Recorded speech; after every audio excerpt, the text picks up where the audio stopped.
2. Hi, I'm JoyGenea with Solutions by JoyGenea, and welcome to If These Heels Could Talk. And I'm Michelle with Bad Cat Digital. And today we're going to be talking about marketing channels that you may have overlooked or not considered. Or just thought were so affordable they couldn't be effective. Right. I catch that from people. They're like, "Oh, that's not going to cost me much." It's like, I know, so do it first. So what's wrong with trying? I know, like it's kind of effective. So the thing that gets me about a lot of times people are looking for the marketing channel is going to make a huge difference. And in reality, it's like a lot of little tiny levers that you move a little bit. Which it's always been. It's always been. Yeah. There's not like if I do this all the time, every single time, then I'm going to increase my sales by 80%. It doesn't work like that. Every once in a while, there's a fluke thing. Like when social media was new, there were people that like got down a channel, but it didn't last. Right. And it took a lot more work than it looked like. Yes. So, and a lot more dedication. Yes. So when you are thinking about marketing channels, really be thinking about things that can make incremental differences. Yeah. So one of the things that we were talking about as an overlooked channel is our employees. On so many levels. So many levels. Like as far as business is concerned, employees are very valuable. Absolutely. In communicating about your business. Yep. We'll get into that. But they're also fabulous for recruitment. Absolutely. Like they're a double win when you get them. Absolutely. When you get them merched up with nice shirts. Yeah, like some swag, maybe hats. Yeah, like their business card, maybe a little postcard about the service that they can hand out at whatever event. You keep a couple in your purse, you keep a couple in your bag. Business cards, I heard you say it. Yeah. What's your thought? See, I've been going back and forth about it. I went to an event about a week ago, and I only brought like 3 business cards because I'm out of habit. Yeah, me too. And it was a business now. It was something that was kind of going to be high networky. And so there I was with 3 business cards, which lasted me 3 conversations. So we have those metal business cards. Yes. So whenever I take business cards with me, I need to take 10 because if I hand one to one person, if they ask for one, right, everybody who sees that is going to want one. Yes. Which is great. The power of the metal business card. Right. But the point is that not everybody really relies on, is interested in business cards anymore. Even because you have a more younger staff. Yeah. Do they get excited when they get an official business card? No. Okay. No. Totally not excited. Totally not excited. And it's annoying to them. Oh, okay. It's just a thing. Okay. Yeah. So the cool shirt with your fun the cool shirt with the fun saying on the front that they get excited about. Okay. That's So we're, you invest in the things that that's you invest in. That's my point though. Yeah. Know your employees. Yeah. Know what they will wear. If it's the hooded sweatshirt that they'll wear everywhere, ice fishing, camping, all over the place. So this is how this happens, right? Mm-hmm. So there's somebody is wearing your shirt and they're a fisher person, right, and they're out on a Saturday wearing their, employee swag, and they're at a boat showroom because they're renting a boat or buying a boat, whatever. And the guy at the boat dealership sees it, asks them a question. Now, that employee has a choice. They can blow off the question to get into, blah, blah, right. Blah. Or they can answer the question. This is what we do. So every employee should know your elevator pitch. Every employee should be able to answer that question. Every employee should be able, and hopefully they're talking well and enthusiastically about your company. Mm-hmm. They need to know what the next step would be if somebody's interested in doing business with your company. Yeah. So that's a really simple thing to train. How do you train on? No, let's pause for just a second on that. So is it something that you have some small meetings? Well, I think introducing some sort of incentive program. Okay. If you're out and about and you generate a lead, then this is what you can expect. I also think knew I had that look of like, wait, I want to add more. I also think it's a muscle memory thing. Yeah. So I do think that physically having people practice. Yeah. With like having one meeting where part of the weekly check-in or something is let's take 5 minutes and everybody look to the person next to you And no. Right. Or a different person is called upon to give the elevator pitch Yes. at the beginning of the meeting, and it kind of transitions everybody into the meeting. I mean, people do this with core values. They do this with other things. Why not the elevator pitch? We've also gone so far as to have some improv exercises in meetings and done some improv training specifically for our customer service team, our client services people, because I was noticing the gap, the thinking on their feet, it just wasn't too much in their head. They were getting too much in their head. So it's a way to kind of make it fun, pull them out of their head. So employee networks, definitely an overlooked marketing channel. Plus you were bringing up, let's say the boat dealership again. Yeah. But let's say they're now out camping. I'll go camping because for me, that's really common. And you're sitting around a campfire and there's a variety of people and somebody sees your shirt and they're like, oh, where do you work? And you start, if that employee, you have a good culture. And so they start to talk about it. That helps. But that logo wear allows them to start that conversation. I can't tell you how many times I have seen with clients that they acquire really good staff members because it's somebody was wearing something somewhere and someone asked them about where they work. Right. And they talked about where they work and why they liked it and so forth. Yeah. And the next thing you know, the next time there was an opening, they're like, oh, I met this guy camping and he said he was interested. We should call him. Yeah. And especially now with social media making our teams more public. It's expected that your team is going to turn over. It's expected that not everybody who works for you is going to work for you forever. So that's not a drawback. That's not a reason to keep your team off of your social media. Oh, definitely. The way to, but it makes it really obvious who works for whom. Yeah. And so, did I use that right? I think I used that right. And right.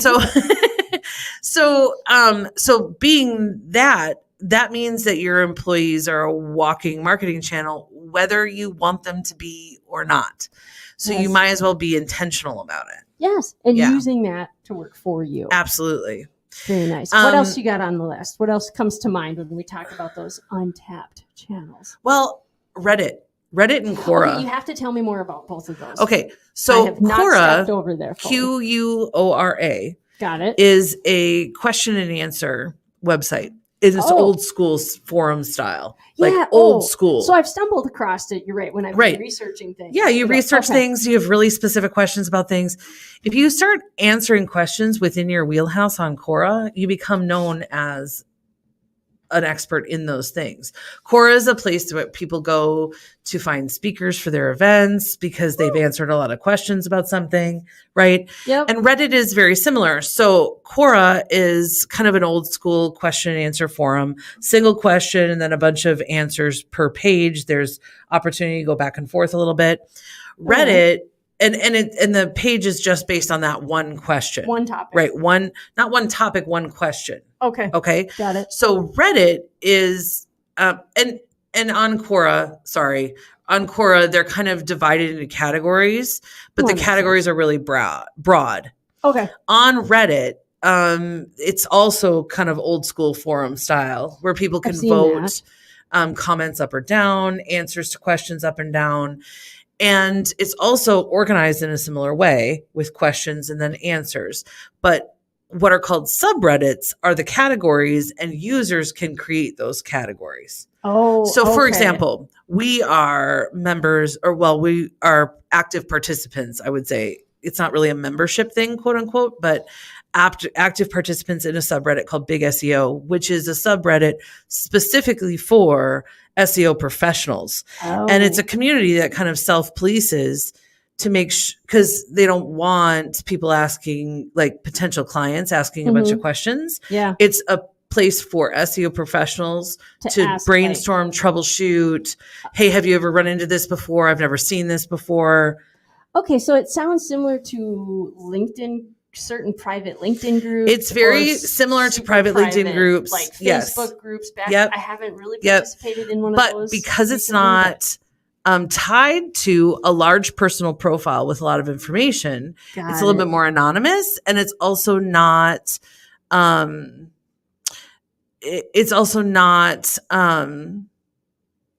really, it's considered in these communities kind of tacky to bring in a lot of external information about yourself. Yeah. Right. No, I know so there's more about. privacy. It's also, there's not a lot of advertising. And communities kind of self-police. Similar to these things, but it's off of a social media and they're platform. not membership based. There's not like a member list for most things. Now there's some subreddits that are membership based, but that's a completely different thing. But Reddit is really interesting. And I would challenge anybody who especially who's in some sort of technical or coaching position to look at Quora and Reddit as thought leadership channels. And they're free.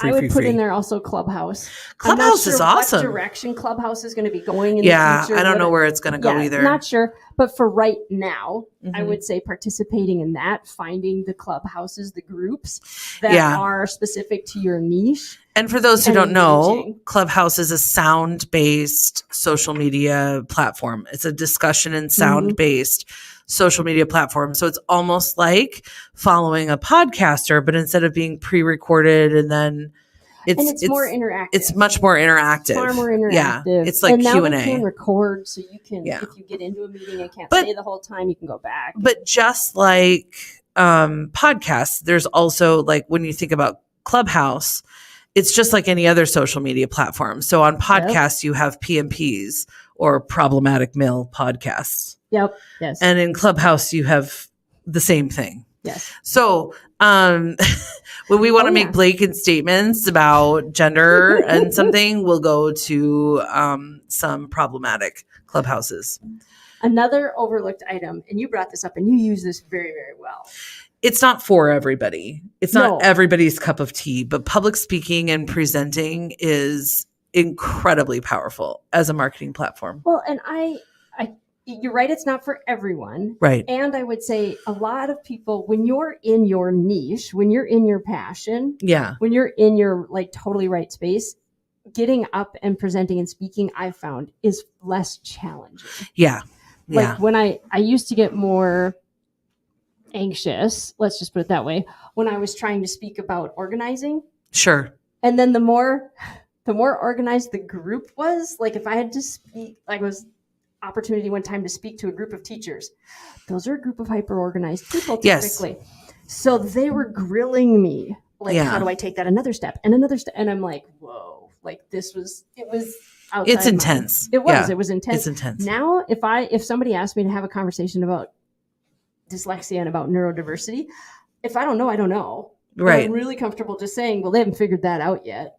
Yeah. Or, that's awesome. Tell me more. Like, I'm so much more comfortable. I'm not nearly as afraid of all the questions and those types of things. Yeah. So I get when people are kind of hesitant, but I promise you, if you're totally in your space and you love what you do or you love your product, you can get up and you don't have to become like a keynote speaker to make this successful. I mean, 2 or 3 talks and the right audience makes this successful.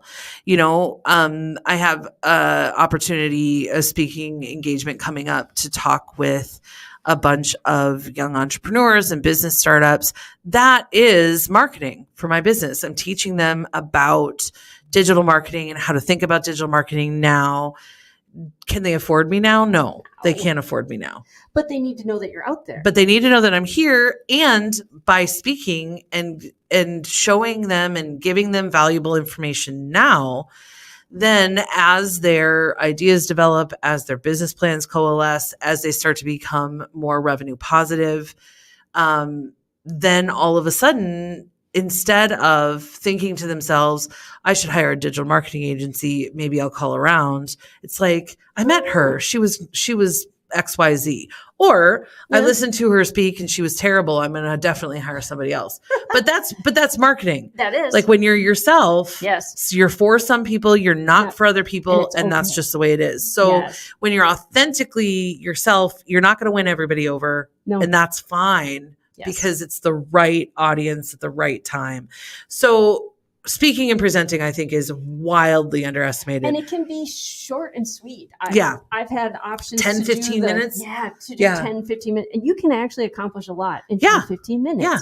And you don't have to drown people. You don't have to drown people in information. You just have to, establish And one of the ways that you establish that you know what you're doing and have confidence in what you're talking about is to only share the right amount of information. Yes.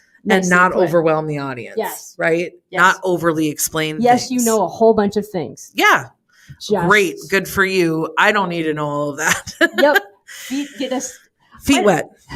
Quite often, I have an adjustable speaking process typically. Right. So you get a feel for the room. You ask some questions. You get people to raise hands. Yes. Well, I'm hoping to get this out of this. I'm hoping to get that. Okay. And all of a sudden it's like a flip deck. Right. And I'm like, oh, we're going to talk more about this, a little more about that, and adjust. And that comes over time. Absolutely. And it also comes from having a presentation set up that's not completely prescriptive. So you don't have 16 bullet points on a slide and that you just read out loud. That's not what we're talking about. But it's a good place to start. There's always a way to kind of enter into this space, and then practice makes you better. Right. So and it can be something as simple as a community ed class there. Absolutely. It can be something. I got invited to speak at a nerd night. Yeah. Yeah. Nerd night. That's a thing. Right. Yeah. And there are other nonprofit organizations that are looking for other networking groups. The Optimist Group Club, the Rotary, all of those places. And then your chambers, your manufacturing associations, your trade associations, they all need speakers for all kinds of things. So it's a really good marketing channel, and it's a really good way to invest your time. Yeah. I have one other thought. Okay. We didn't put it on the list at the beginning of the thing. Your content. So you spent a ton of time writing a white paper and it didn't take off. Mm-hmm. So why not break up that white paper into 6 blog posts, 14 emails, 72 social media posts, and reuse the work that you've already generated each time, linking back to the white paper totally, and giving people little snippets out of context of that content that you put all kinds of work into. This works in both directions, by the way. If you spent the whole summer developing social media content about your products and services, why not go back, look at all of those posts, and join some common themes together to develop a white paper? Because I'm telling you, you have generated all the content that you need, but you need to repackage, reset, resell webinars. You can create webinars this way. You can create information and content out of webinars this way. Every time you generate content, you can use it, I guarantee you, 16 more ways than you're using it. That's an awesome bonus. Awesome nice bonus. Job. And last bonus, yes, interactive content.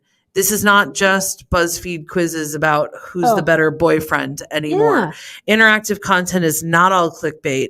It's something that can actually generate for you. So look up some powerful interactive content. Think about animating your social media graphics for a YouTube video. Everything can be recreated, repackaged, and reused. So really be thinking about that. I think it's very often overlooked. Nice. And people are like, but I spent, X number of hundreds of dollars or thousands of dollars generating this content and it didn't do anything. So content marketing doesn't work. Well, writing one piece is not content marketing. No. Content marketing is far deeper than that. Yes. And it does work. Nice. So for all of you out there, think about these channels. Think about getting the basics right. Mm-hmm. Think about how fast your website loads. Often overlooked as a marketing channel. When's the last time you looked at your website? And I'll tell you, ours is 2 years old and it's time. It's time. Mine's under overhaul. Yeah, you're overhauling right now. Yep. Yeah.